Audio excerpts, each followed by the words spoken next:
الحمد للہ والصلاة والسلام علی رسول اللہ اما بعد وعلی آلہ واصحابہ اجمعین۔ اللہ کے فضل و کرم سے ہماری آج کی یہ مجلس نماز کے احکام و مسائل سیکھنے کی 10ویں مجلس ہے، اور اس سے پہلے کی مجالس میں نماز کے شروط، نماز کے ارکان، نماز کے واجبات اور نماز کی سنتیں، ان تمام کا بیان تفصیل کے ساتھ گزر چکا۔ پچھلے درس میں نماز کی سنتوں کا بیان ہوا تھا کہ کون کون سے اعمال اور اقوال ہیں نماز میں جن کا انجام دینا سنت ہے، یعنی اگر آپ نے چھوڑ دیا تو گنہگار نہیں ہوں گے، لیکن ان اعمال اور اقوال کو انجام دینے پر اللہ رب العالمین کی جانب سے ثواب کے مستحق ہوں گے۔ ان میں سے ایک چیز تھی کہ انسان جب نماز میں بیٹھے تو بیٹھنے کے 3 حالات ہیں یا 3 مواقع ہیں۔ پہلا موقع 2 سجدوں کے درمیان یا 4 آپ کہہ سکتے ہیں۔ دوسرا موقع دونوں سجدوں سے فارغ ہونے کے بعد۔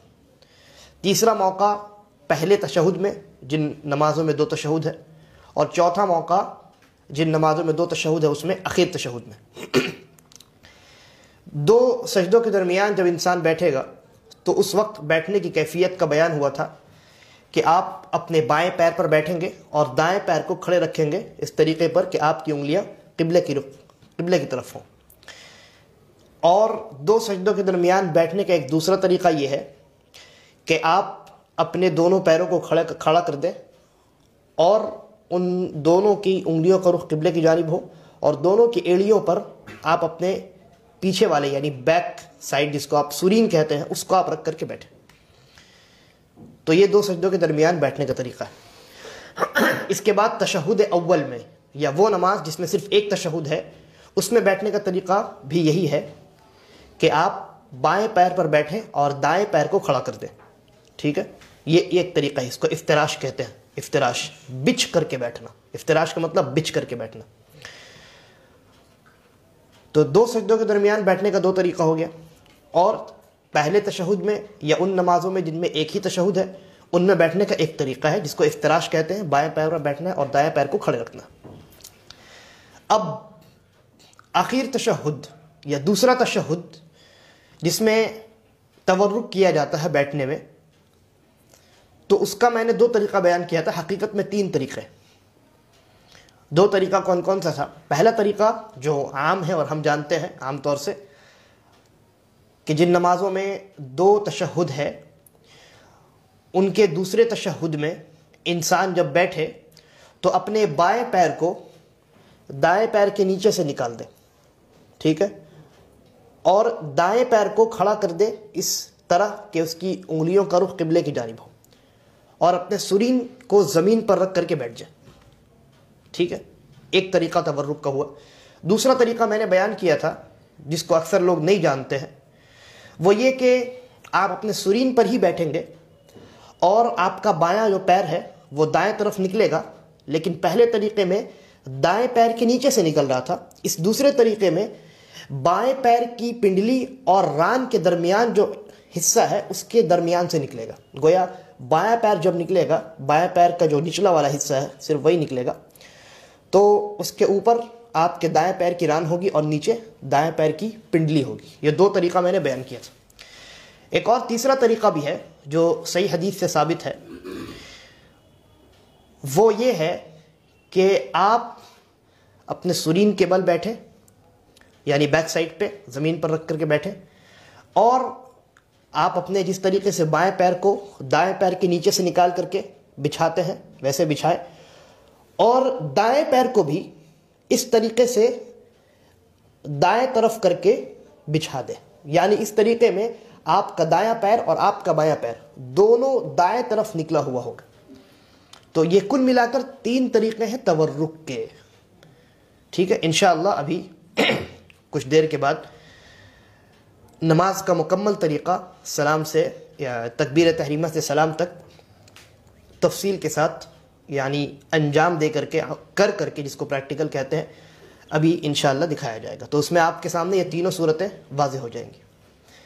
ایک دوسرا مسئلہ ہے کہ جب آپ پہلے تشہد میں بیٹھے یا دوسرے تشہد میں بیٹھے، یعنی جب بھی تشہد میں بیٹھے، تو راجح قول کے مطابق تشہد التحیات للہ جب آپ شروع کریں گے اس وقت سے لے کر جب تک آپ کی تمام دعائیں ختم نہیں ہو جاتی تب تک انگلی کو حرکت دینا ہے، جس کو سبابہ کہتے ہیں، ٹھیک ہے، اس کو حرکت دینا ہے، اشارہ کرنا۔ تو اس کا میں نے 2 طریقہ بیان کیا تھا، اس کا بھی 3 طریقہ ہے، ٹھیک ہے۔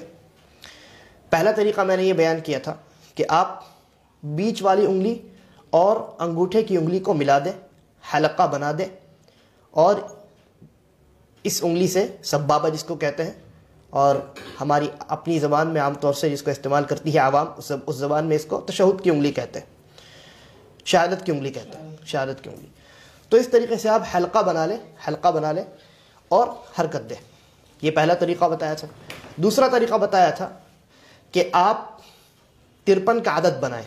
اللہ کے نبی صلی اللہ علیہ وسلم نے 53 کا عدد بنایا، اور اس کا طریقہ یہ ہے کہ آپ اپنی انگوٹھے کو پہلے آپ تینوں انگلیاں بند کر لیں اور اس انگلی کو کھول کر رکھیں، اور انگوٹھے کو اس انگلی کے اس جوڑ پر لگائیں یا اس کے جڑ پہ لگائیں۔ دونوں شرح میں دونوں طریقہ علماء نے بیان کیا، ٹھیک ہے، یہاں لگائیں یا یہاں لگائیں، ایک ہی بات ہے۔ تو اس کو 53 کا عدد کہتے ہیں عربی زبان میں، اس کی تشریح میں نے پچھلے درس میں کی تھی۔ تو یہ دوسرا طریقہ ہے، اور پھر اس کو حرکت دیں، اشارہ کرنے کا یہ 2 طریقہ ہوا۔ تیسرا طریقہ جو حدیث میں وارد ہے اور اس کی سند بھی صحیح ہے، وہ یہ ہے کہ آپ تینوں انگلیاں بند کر لیں اور اس انگوٹھے کو بھی ان تینوں انگلیوں میں ملا دیں، تو بچ گیا صرف ایک انگلی بچ گئی، اور پھر اس انگلی سے آپ ایسے حرکت دیں، ٹھیک ہے۔ تو یہ کل ملا کر کتنے طریقے ہو گئے؟ یہ کل ملا کر 3 طریقے ہو گئے۔ اسی طریقے پر سنتوں کے بیان میں، بلکہ واجبات کے بیان میں ہم نے یہ بیان کیا تھا کہ پہلے تشہد میں نبی اکرم صلی اللہ علیہ وسلم پر درود پڑھنا راجح قول کے مطابق واجب نہیں ہے، ٹھیک ہے۔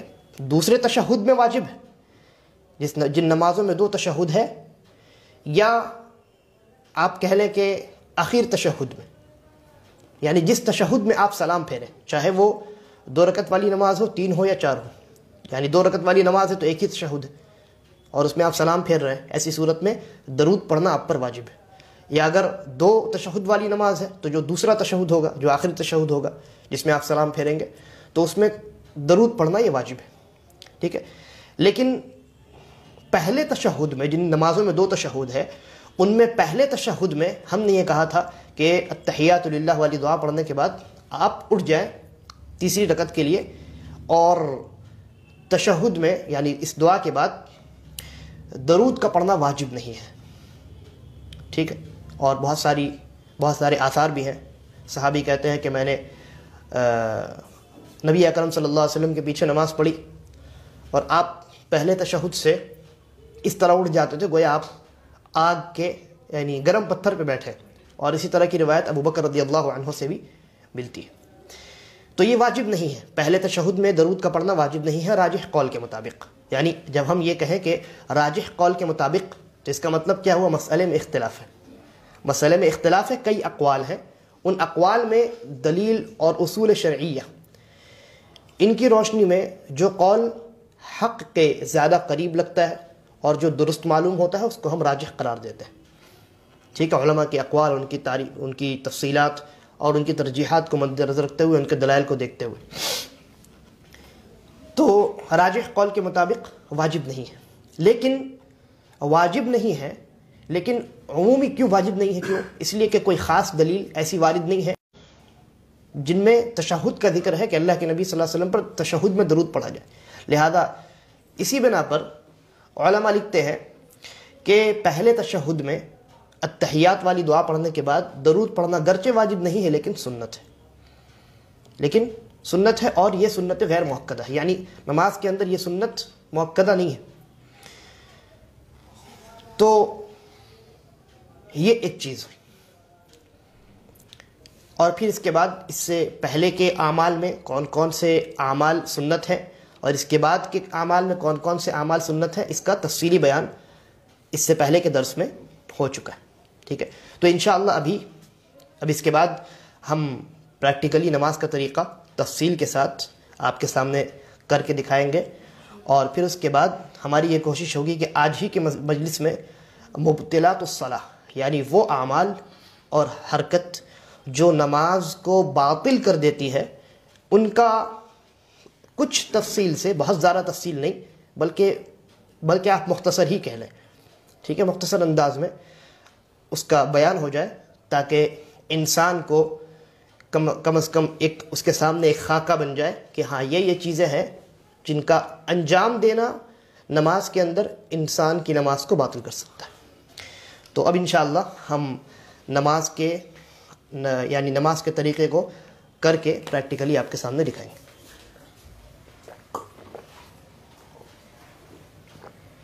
جو طریقہ ہے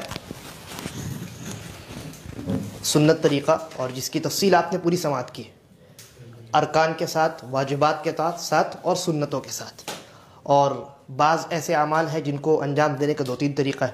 تو انشاءاللہ پوری تفصیل کے ساتھ یہ کوشش ہوگی کہ کچھ نہ چھوٹنے پائے جن چیزوں کا بیان ہوا ہے ہمارے اس طریقے میں. اور آپ کو معلوم ہے قبلہ یہاں ہے, لیکن ابھی ہم نماز نہیں پڑھ رہے ہیں, تو بسا اوقات کبھی ادھر گھومنے کی نوبت آئے گی, کبھی ادھر گھومنے کی نوبت آئے گی, تو اس میں کوئی مسئلہ نہیں. ٹھیک ہے,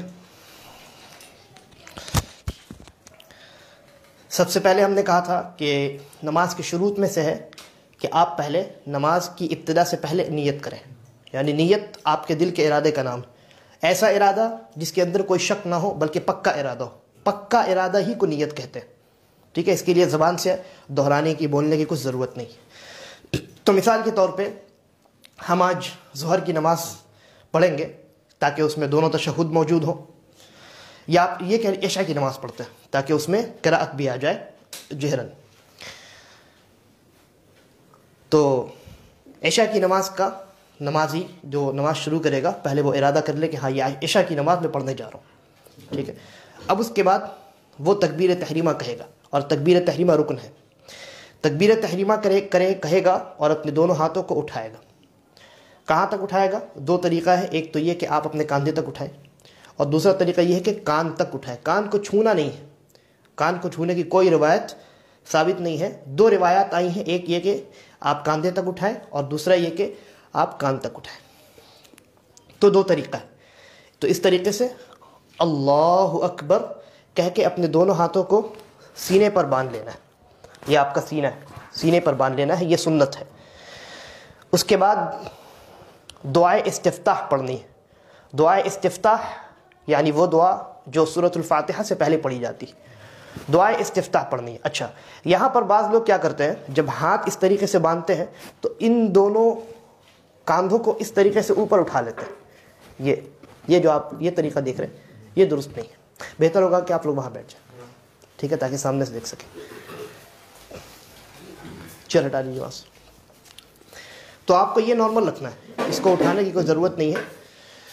تو اللہ اکبر کہیں گے, اللہ اکبر, اور دائیں ہاتھ کو بائیں ہاتھ پہ اس طریقے سے باندھیں گے, ٹھیک ہے, اور سینے پر باندھیں گے, یعنی یہاں نہیں باندھیں گے ناف کے نیچے, اس کی تمام روایت ضعیف ہے. آپ سینے پر باندھیں گے, یہ سنت ہے. اور اگر کوئی انسان تھوڑا سا نیچے باندھتا ہے تو بھی جائز ہے, کوئی حرج نہیں. لیکن بہتر اور سنت کیا ہے کہ آپ سینے پر باندھیں. سینے پر آپ نے باندھ دیا. اب اس کے بعد دعائے استفتاح پڑھنی ہے. دعائے استفتاح پڑھنے سے پہلے کچھ نہیں پڑھنا ہے, سیدھا دعائے استفتاح کو شروع کرنا ہے. اور اس کے لیے سب سے بہترین دعا ہے اللہم باعد بینی وبین خطایایا کما باعدت بین المشرق والمغرب, اللہم نقنی من خطایایا کما ینقی الثوب الابیض من الدنس, اللہم اغسلنی من خطایایا بالثلج والماء والبرد. اور جب آپ نے نماز شروع کر دی تو آپ کی دونوں نگاہیں جس جگہ آپ سجدہ کرتے ہیں وہاں رہنی چاہیے. ٹھیک ہے, پوری نماز میں وہی رہے گی سوائے ایک جگہ کے, اور وہ تشہد ہے. تشہد میں آپ کی انگلی پر آپ کی نماز رہے گی, لیکن چونکہ میں سمجھا رہا ہوں اس لیے میری نظریں آپ لوگوں کی طرف رہے گی. ٹھیک ہے, تو آپ نے دعائے استفتاح پڑھ لی. اب اس کے بعد اعوذ باللہ پڑھنا ہے, اعوذ باللہ من الشیطان الرجیم, پھر بسم اللہ, بسم اللہ الرحمن الرحیم. اب اس کے بعد آپ کو قرأت کرنی ہے, یعنی سورۃ الفاتحہ پڑھنی ہے. اور سورۃ الفاتحہ کا پڑھنا یہ رکن ہے نماز میں. تو آپ سورۃ الفاتحہ پڑھیں گے الحمدللہ رب العالمین. میں پورا نہیں پڑھتا ہوں, ہر انسان کو یاد ہے. وَلَضَّالِّينَ جب آپ کہیں گے تو آمین کہیں گے۔ پھر اس کے بعد سنت یہ ہے کہ اس کے بعد آپ کوئی سورت پڑھیں یا کسی بڑی سورت کا کوئی حصہ پڑھیں، قرات کریں۔ مثلا ہم نے قل هو اللہ احد پڑھ لیا، اب اس کے بعد آپ کو رکوع میں جانا ہے، ٹھیک ہے۔ رکوع میں جانے سے پہلے ایک بات میں عرض کروں کہ آپ کے جو دونوں پیر ہوں گے، یہ دونوں پیر آپ کے کاندھے کے اعتبار سے پھیلے ہوں گے، یعنی اتنے زیادہ نہیں پھیلے ہوں گے کہ بغل والا آدمی اگر آپ کے پیر سے پیر ملائے تو کاندھا نہ ملے، اور نہ اتنے کم پھیلے ہوں گے کہ کاندھا تو مل جائے لیکن پیر نہ ملے۔ تو جب آپ اپنے کاندھے کے برابر اپنے پیر کو پھیلائیں گے تو کاندھا بھی ملے گا اور پیر بھی ملے گا، اور حدیث میں اسی بات کا حکم دیا گیا کہ کاندھے کو بھی ملاؤ اور پیر کو بھی ملاؤ، لہذا استنباط کیا گیا کہ کاندھا اور پیر برابر ہونا چاہیے، ٹھیک ہے، یہ ہماری دلیل۔ تو اس طریقے سے میرا کاندھا اتنا ہے، ہم نے اتنا پھیلا لیا۔ اس کے بعد ہم نے دعا استفتاح پڑھ لی تھی، سورۃ الفاتحہ پڑھ لیا تھا، سورۃ الفاتحہ کے بعد کوئی قرات کر لی تھی۔ اب رکوع میں جانا ہے، رکوع میں جائیں گے، رفع الیدین کریں گے، یعنی دونوں ہاتھوں کو اللہ اکبر کہتے ہوئے اٹھائیں گے، چاہے کان تک اٹھائیں یا سینے تک اٹھائیں کہ نہیں کاندھے تک اٹھائیں۔ اس کے بعد رکوع میں چلے جائیں گے۔ جب آپ رکوع میں جائیں گے تو اس طریقے سے آپ کی نگاہیں سجدے کی جگہ ہوں گی، آپ کے انگوٹھے پہ نہیں ہوں گی، ٹھیک ہے، سجدے کی جگہ ہوں گی، اور آپ کا پیٹھ مکمل سیدھا ہوگا اور سر بھی برابر ہوگا۔ میرا سر برابر ہے پیٹھ کے؟ برابر ہے؟ سر اٹھا ہوا ہے؟ سر اٹھا ہوا ہے کیونکہ میں آپ کی طرف دیکھ رہا ہوں۔ اب دیکھیے، اب برابر ہے، تو اسی طریقے پر پیٹھ اور سر دونوں برابر ہونا چاہیے، یعنی نہ ایسے ہونا چاہیے اور نہ ایسے ہونا چاہیے، بلکہ اس طریقے سے برابر ہونا چاہیے۔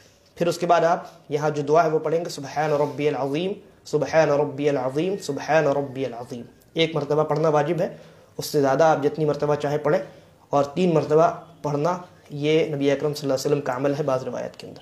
اس کے بعد آپ رکوع سے اٹھیں گے تو کہیں گے سمع اللہ لمن حمدہ، ٹھیک ہے، اٹھتے ہوئے آپ کو کہنا، اٹھنے کے بعد نہیں کہنا ہے، یعنی آپ رکوع میں ہیں تو اس طریقے سے سمع اللہ لمن حمدہ۔ اب اس کے بعد کی دعا پڑھیں گے، ہاتھ اٹھائیں گے، ربنا ولک الحمد حمدا کثیرا طیبا مبارکا فیہ، یا ربنا ولک الحمد، ٹھیک ہے۔ اس کے بعد آپ کھڑے ہو گئے۔ اب اس کے بعد میں نے اس مسئلے پر گفتگو کی تھی کہ ہاتھ باندھنا ہے کہ چھوڑنا، دونوں طریقہ درست ہے، وسعت ہے، اس میں اجتہادی مسئلہ ہے، اور میں یہ سمجھتا ہوں کہ چھوڑ دیا جائے، ٹھیک ہے۔ اس کے بعد اب آپ کو سجدے میں جانا ہے، تو جب آپ سجدے میں جائیں گے تو پہلے آپ اپنا ہاتھ رکھیں گے، لیکن ایسا نہیں کہ آپ سیدھا ایسے گر جائیں، بلکہ آپ تھوڑا سا اس طریقے سے جھکیں گے، پھر اپنا ہاتھ رکھیں گے، ٹھیک ہے۔ تو اللہ اکبر بولتے ہوئے آپ کو سجدے میں جانا ہے، اس طریقے سے آپ کھڑے ہیں رکوع کے بعد، اللہ اکبر، آپ نے یہ رکھا ہاتھ پہلے، تب گھٹنا رکھا، ٹھیک ہے، پہلے ہاتھ رکھا آپ نے، دیکھیے پھر سے اللہ اکبر، یہ ہاتھ رکھا، اب گھٹنا رکھا، ٹھیک ہے۔ اب اس کے بعد ہاتھ کو کہاں رکھیں گے؟ کان کے برابر میں رکھنا سنت ہے، ٹھیک ہے، اس طریقے سے کان کے برابر، یہ آپ کا کان ہے اور یہاں آپ کا ہاتھ ہونا چاہیے، ٹھیک ہے۔ اور آپ کے جو دونوں پیر ہیں، یہ دونوں جو پیر ہیں یہ دونوں ملے ہوئے ہوں گے، اس طریقے سے میں اس طرف گھوم جاتا ہوں تاکہ آپ دیکھ سکیں، ٹھیک ہے۔ آپ سجدے میں ہیں، اس طریقے سے یہ دونوں پیر الگ الگ نہیں ہوں گے، ٹھیک، اور نہ ہی کھڑے ہوں گے، بلکہ انگلیاں قبلے کی جانب ہوں گی، اور اس طریقے سے دونوں پیر ملے ہوں گے، سبحان ربی الاعلی۔ اور سجدے میں آپ کی پیشانی، آپ کے ناک اور یہ دونوں ہاتھ اور آپ کے دونوں گھٹنے اور یہ دونوں پیر زمین سے سٹے ہوں گے۔ پھر اس کے بعد آپ اٹھیں گے اور اللہ اکبر کہتے ہوئے اٹھیں گے۔ اٹھنے کے بعد نہیں کہنا، بلکہ آپ کہتے ہوئے اٹھیں گے۔ اٹھنے کے بعد اپنے دائیں ہاتھ کو دائیں، یعنی یہاں بھی 3 طریقہ میں نے بیان کیا تھا، اس طریقے سے آپ اٹھ کر کے بیٹھ گئے تو یہ سمجھ لیجیے یہ میرا گھٹنا ہے۔ تو پہلا طریقہ یہ ہے کہ دونوں ہاتھ کو آپ اپنے ران پر رکھیں، دوسرا طریقہ یہ ہے کہ دونوں ہاتھ سے آپ اپنے گھٹنے کو پکڑ لیں، اور تیسرا طریقہ یہ ہے کہ آپ کا کچھ حصہ آپ کے ران پہ ہو اور کچھ حصہ آپ کے گھٹنے پہ ہو۔ تو یہ 3 طریقہ ہے، ٹھیک ہے۔ اور پیچھے آپ کے پیر کی کیا حالت ہوگی؟ پیر کی حالت اس طریقے سے ہوگی کہ آپ بائیں پیر پر بیٹھیں گے اور دائیں پیر کو اس طریقے سے کھڑا رکھیں گے، اس کی انگلیاں قبلے کی طرف ہوں گی، ٹھیک ہے، اس طریقے سے آپ بیٹھیں گے۔ اس کو افتراش کہتے ہیں، یعنی بچھ کر کے بیٹھنا، ٹھیک ہے۔ تو یہ آپ نے ایک سجدہ کر لیا۔ اب